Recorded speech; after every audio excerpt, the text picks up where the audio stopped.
O projeto de anistia a presos do 8 de janeiro já recebeu o apoio de mais de 500 mil pessoas.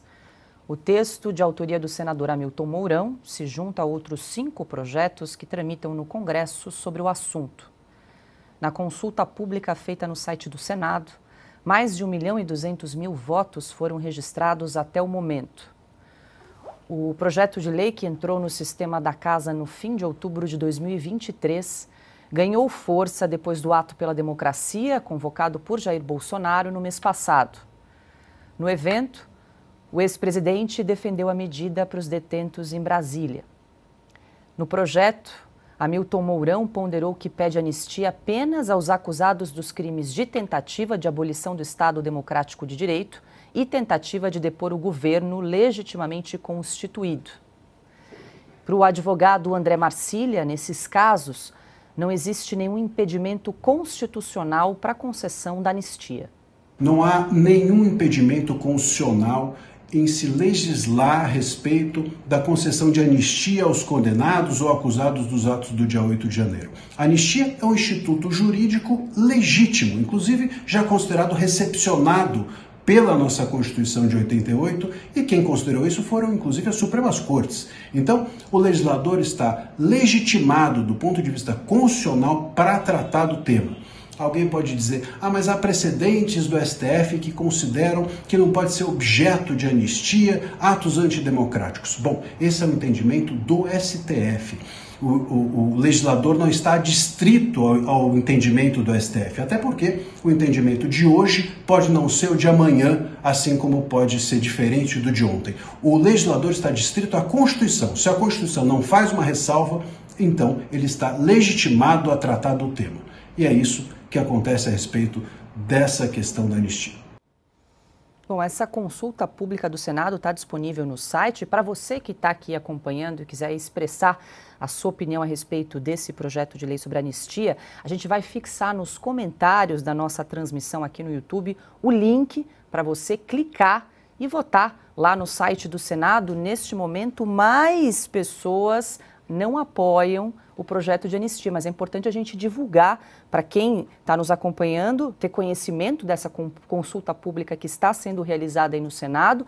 Nós estamos exibindo aqui na tela o projeto de lei 5064 de 2023, um projeto de lei de autoria do senador Hamilton Mourão. Então, a pergunta é muito simples: você apoia essa proposição que concede anistia aos acusados e condenados ali pelo 8 de janeiro? Então, neste momento, agora, foi o último recorte que nós fizemos, sim, 501.158 apoiam e não apoiam 521.687, uma diferença aí de 21 mil. Por isso que é importante a gente divulgar essa iniciativa. É uma consulta pública, isso não define nada, né, Augusto? Mas é importante que a gente faça essa divulgação. Então, nós estamos fixando nos comentários aqui da nossa página no YouTube o link para você clicar e se manifestar também a respeito dessa consulta pública.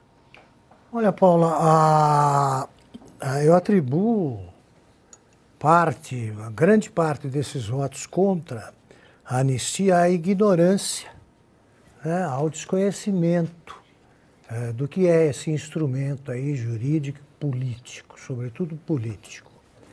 Você não consegue normalizar um país que está perigosamente polarizado, algumas pessoas entram nessa, sem uma anistia.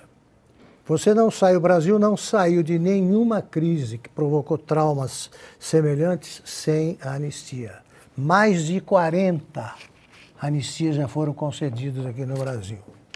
Vou dar um exemplo, do Getúlio Vargas. Em 1934, se não me engano, quando fez a Constituição, anistia, porque os derrotados em 1930 precisavam voltar, alguns estavam exilados, outros presos, precisava dar um jeito nisso.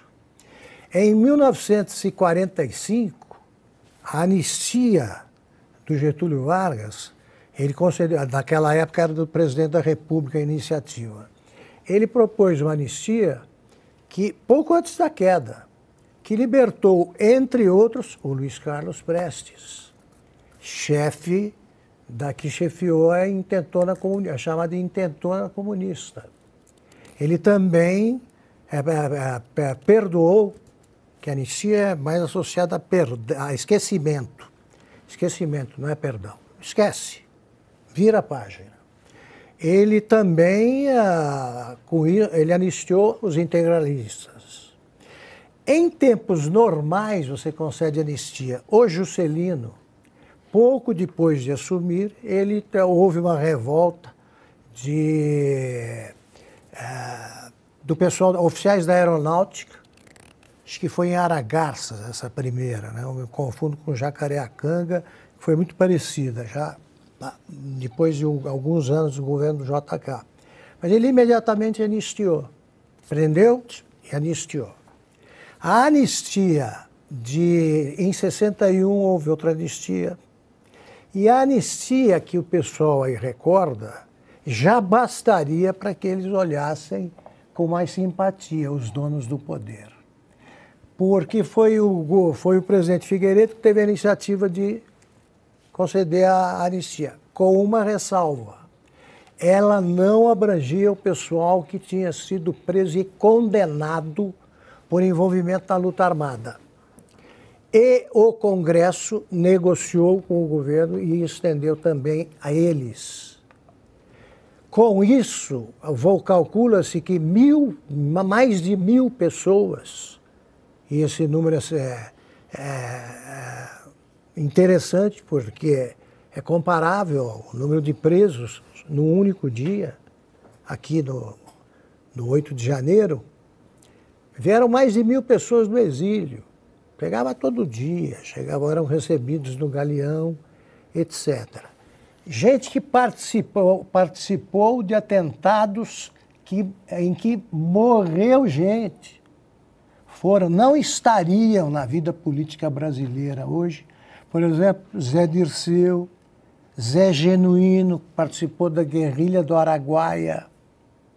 Todos esses foram anistiados. Foi a chamada anistia ampla, geral e irrestrita.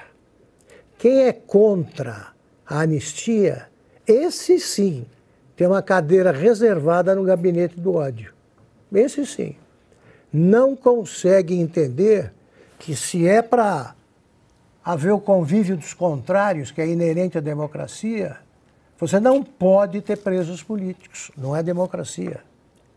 Mas o Supremo ainda não entendeu que a anistia é a única saída para o problema que eles criaram, sim, os ministros. Esse processo não vai acabar, esse inquérito não vai acabar nunca. Agora sai, a individualização da conduta não existe. Os inquéritos e processos estão condenados à anulação. Serão anulados, porque são irregulares. Eles deveriam apoiar a anistia para se livrar de um problema que não tem solução temporal antes se a anistia for rechaçada. É bom para o Supremo também. Agora, nós estamos lendo notícias de pessoas que morreram, a família disse, não morreu a própria família, não morreu em consequência da prisão. Tudo bem. Só que até o dia da morte ele estava usando tornozeleira, que tal? Um moribundo usando tornozeleira. E isso aí não pode acontecer. Só a anistia resolve. Augusto, enquanto você falava aqui, eu lembrei que você escreveu um artigo sobre anistia aqui na Revista Oeste, isso, edição 201. Isso. Trouxe um panorama aí, isso, da anistia no país. Está aí, ó. Os perdoados não perdoam. Criminosos perdoados em 1979 só anistiam companheiros de seita. E aí você diz o seguinte, você fecha esse brilhante texto dizendo o seguinte: os que berram sem anistia sonham com um Brasil de torcida única e um time só. Qual seria? O apontado pelo consórcio que junta o Supremo Tribunal Federal, o atual governo e a velha imprensa.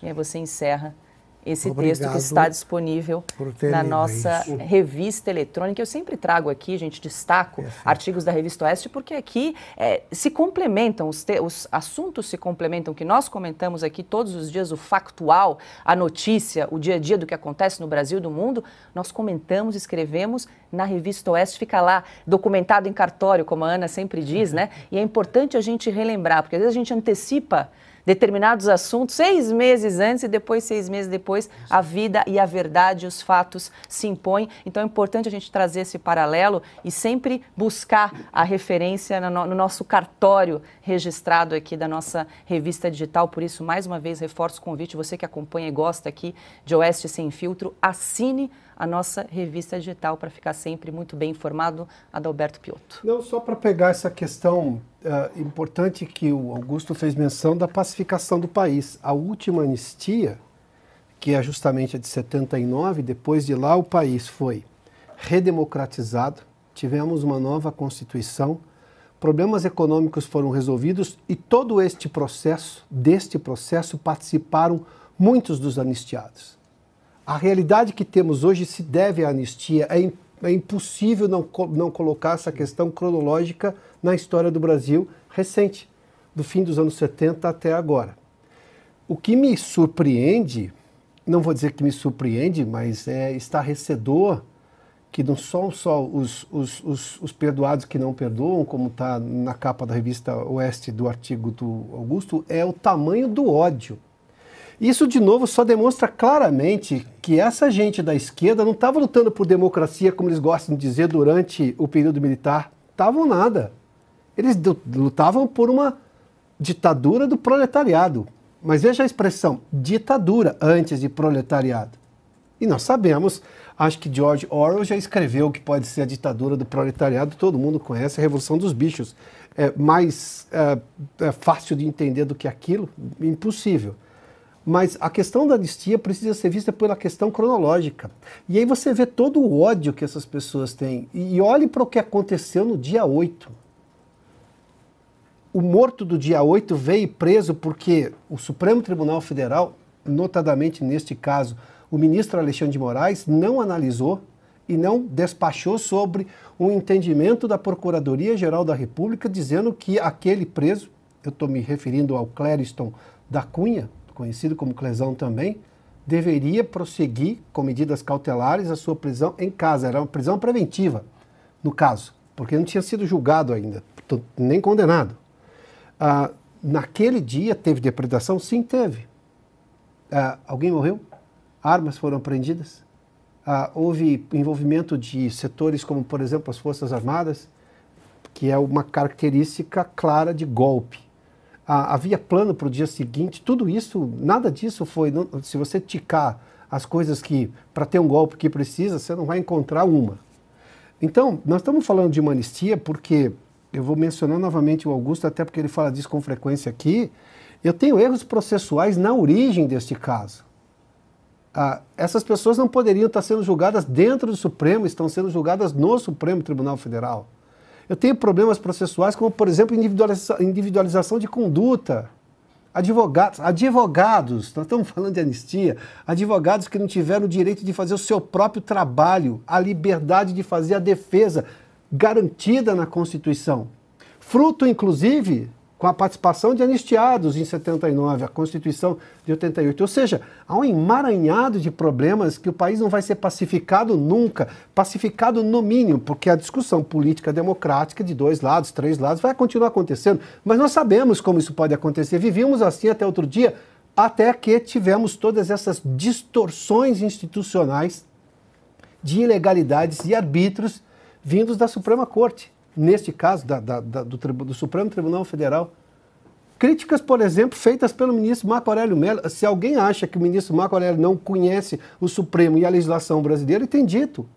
Ou seja, a anistia não somente é uma oportunidade para resolver esse problema no país, está sendo negada por essa gente cheia de ódio e com absoluta ignorância do processo histórico brasileiro recente, agora, de 1979, de lá para cá, como também por gente que simplesmente não tem nenhuma lógica democrática no que defende. Nada, absolutamente nada. Ignorância e ódio. Não se constrói país assim.